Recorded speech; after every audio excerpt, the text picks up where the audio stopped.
नमस्कार। मैं आशीष राठौर आपका फिर से एक बार स्वागत करता हूं। राउज एवेन्यू कोर्ट के तरफ से जमानत दी गई आम आदमी पार्टी के संयोजक अरविंद केजरीवाल को और enforcement directorate ASG SP Raju तुरंत दिल्ली हाईकोर्ट पहुंचते हैं। राउज एवेन्यू कोर्ट की तरफ से जमानत देने वाली जो फैसले थी उसको रद्द करने के लिए, जमानत को रोकने की अपील को लेकर के ये दिल्ली हाईकोर्ट में पहुंच गए और मामले की सुनवाई हुई। देखिए, दिल्ली हाईकोर्ट के जज साहब ने तुरंत एक्शन लिया क्योंकि एसपी राजू ने एक ऐसा स्टेटमेंट दे दिया जिससे कि पूरी पार्टी में तहस नहस और हल्ला हो हंगामा शुरू हो गया। और राउज एवेन्यू कोर्ट के जज साहब न्याय बिंदु जी ने जो स्टेटमेंट दिए, जो फैसले दिए, और आरोप यह लग रहा कि बिना ऑर्डर पढ़े हुए, बिना अरविंद केजरीवाल की फाइल पढ़े हुए, कि मेरे पास इतना वक्त नहीं है कि मैं इस फाइल को पढ़ूंगी, ये तमाम चीजों को वो देखते हुए उन्होंने जमानत के आदेश दे दिए। बस बेल बॉन्ड पे साइन करना था 1 लाख के मुचलके पे।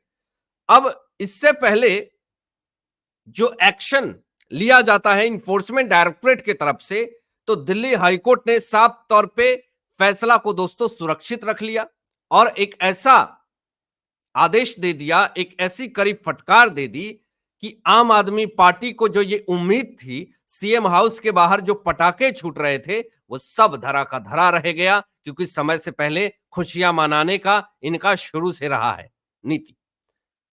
यहां पर साफ तौर पे दिल्ली हाईकोर्ट के जज साहब ने कहा कि जब तक हम ईडी की दलील को पूरी तरीके से नहीं सुन लेते हैं, और हालांकि फैसला सुरक्षित रख लिया, 24 घंटे के अंदर राउज एवेन्यू कोर्ट की तरफ से अरविंद केजरीवाल को दी गई जमानत पे रोक लगा दी 24 घंटे के अंदर, और कहा कि सोमवार को नहीं तो मंगलवार को, 24 जून नहीं तो 25 जून को फैसला आ सकता है इस पे कि राउज एवेन्यू कोर्ट के जज ने सही किया या गलत किया। वो तो पता चल जाएगा, उस पर पूरी तरीके से कार्रवाई की मांग भी हो रही है कि आखिर क्या सोच करके बिना ईडी ने जो फाइल दिया अरविंद केजरीवाल को लेकर के, उस फाइल को भी नहीं पढ़ा गया और इतनी क्या जल्दी थी जो कि तुरंत फैसला सुना दिया गया आनन फानन में रात के 8 बजे। और यहां पर एसपी राजू जी ये भी कहते हैं कि मेरी बातों को तो सही तरीके से सुना भी नहीं गया, मैं जो दलीलें दे रहा था उसको सुना ही नहीं जा रहा था,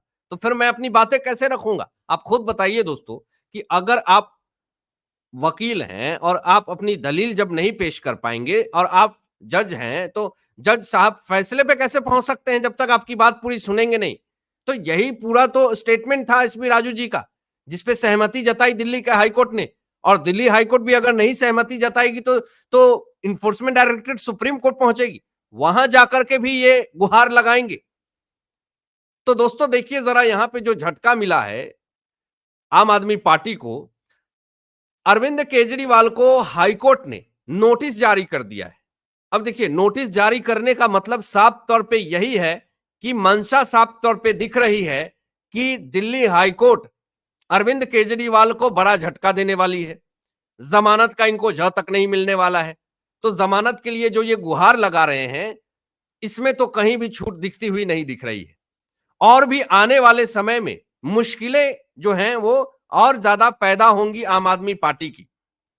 दिल्ली हाईकोर्ट के जज साहब जो हैं वो केजरीवाल के फाइल की पूरी तरीके से स्टडी कर रहे हैं, और जितने भी आरोप लगे हुए हैं, जो भी सबूत हैं, पुख्ता सबूत हैं जो कि चार्जशीट में इन्फोर्समेंट डायरेक्टरेट ने दिए हैं, वो तमाम सबूतों को अटैच करके अरविंद केजरीवाल के केस को में पूरी तरीके से वो फाइल को सबमिट कर गया। और उस पर देखिए इसीलिए इतना समय लग रहा, 2-3 दिन जो भी है, 24 जून या 25 जून को फैसला आएगा। तो इससे साफ तौर पे पता चलता है कि कहीं ना कहीं तो अरविंद केजरीवाल को जमानत देने में जल्दबाजी हुई है। राउज एवेन्यू कोर्ट की वैकेशन बेंच ने, जज साहब ने, न्याय बिंदु जी ने जो फैसला दिया, उस पर अब सवाल खड़े हो रहे हैं कि इतनी जल्दबाजी में फैसला कैसे दे दिया।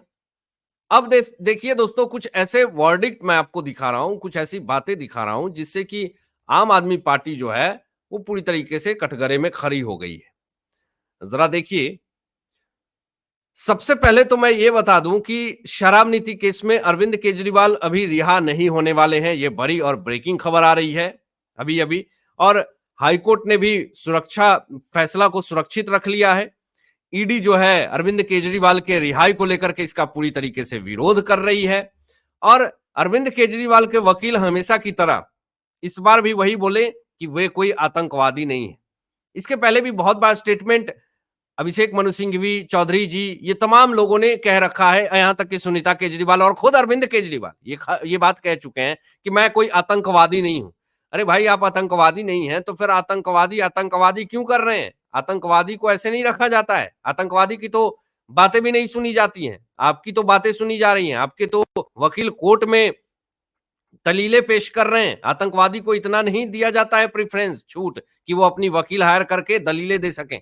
तो इतना आपको छूट दिया जा रहा, इतनी आपको फैसिलिटी दी जा रही है, सब कुछ व्यवस्था किया जा रहा है, लेकिन फिर भी आप क्यों ये स्टेटमेंट बार-बार सोशल मीडिया पे, न्यूज़ में, प्रेस कॉन्फ्रेंस में ये बार-बार क्यों कहते हैं कि अरविंद केजरीवाल कोई आतंकवादी नहीं है? किसने कह दिया आपको कि आप आतंकवादी हैं?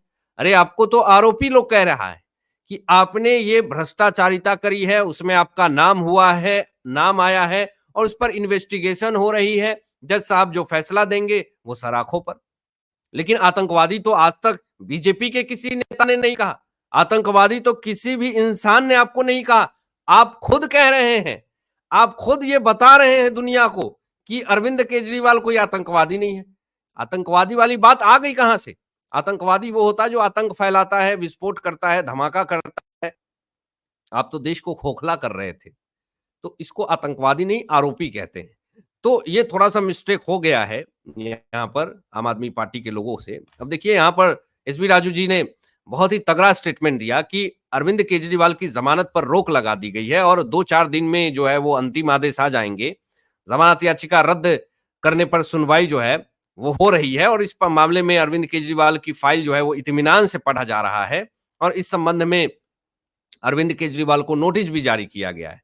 अब देखिए, यहाँ पर बहुत ही बेतुका स्टेटमेंट जो है वो दिया गया हाई कोर्ट में अरविंद केजरीवाल के वकील की तरफ से। ये कहा गया कि केस की जांच जो है वो 2022 से ही पेंडिंग है। बताइए, 2022 से पेंडिंग है, मतलब 2022 से ये केस की जांच चल रही है।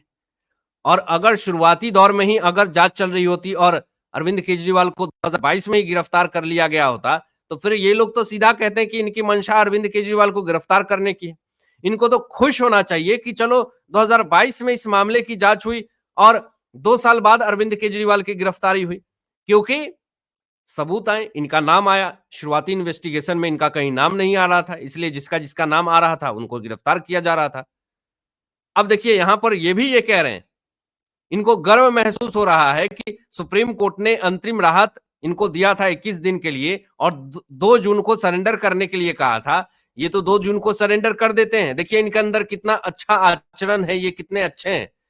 इतना गर्व से ये कैसे कह सकते हैं हाईकोर्ट में कि एक सीएम जो है वो भ्रष्टाचार के मामले में तिहाड़ में है, उनको अंतरिम राहत मिला और वो सरेंडर कर दिए। यानी सरेंडर किए तो इसका मतलब आप सचिवालय नहीं जा सकते हैं, आप सरकारी साइन नहीं कर सकते हैं, दफ्तर में नहीं जा सकते हैं, सीएम हाउस में नहीं जा सकते हैं। इतना रूल्स एंड रेगुलेशन लगा हुआ था, लेकिन फिर भी आप ये कह रहे हैं कि वो कितने अच्छे आचरण के हैं। आप ये भी कह रहे हैं कि वो राज्य के सीएम हैं, चुने हुए मुख्यमंत्री हैं, अगर जेल से बाहर आ जाएंगे तो कोई धरती नहीं हिल जाएगा। धरती हिलने हिलाने की बात तो नहीं हो रही है। आपने, अगर आपके ऊपर आरोप लगा है, वो आरोप साबित हो रहे हैं कोर्ट में, आप दलील नहीं दे पा रहे हैं, आप सबूत पेश नहीं कर पा रहे हैं, आप निर्दोष साबित नहीं कर पा रहे हैं, आप इनोसेंट साबित नहीं कर पा रहे हैं अरविंद केजरीवाल को। लेकिन आप, जैसे कि झगड़ा नहीं होता है कि अगर अरे उसको ये चीज दे दिया तो ये नहीं हो जाएगा, ऐसा नहीं हो जाएगा, तो ये वाला सीन हो गया कि अगर वो चुने हुए सीएम है तो उनको जमानत दे दी गई तो धरती नहीं हिल जाएगा। यहाँ पे धरती हिलने हिलाने की बात कहां से आ गई? भूकंप थोड़ी ना आ रहा। लेकिन ये सब जो चीजें हैं, ये जो दलीलें हैं, थोड़ा सा सोचनीय है दोस्तों, इस पे विचार करने वाली बात है। इस तमाम चीजों को देख करके कहीं से नहीं लगता है कि सीएम अरविंद केजरीवाल को तनिक भी हाईकोर्ट से राहत मिलेगी। हालांकि आप क्या सोचते हैं इन तमाम मुद्दों पे अपने विचार व्यक्त कीजिएगा, और ऐसे ही लेटेस्ट अपडेट पाने के लिए इस चैनल को सब्सक्राइब करके बेल आइकन प्रेस कर लीजिएगा और अपने दोस्तों में शेयर कीजिएगा। Thanks for watching my video. जय हिंद,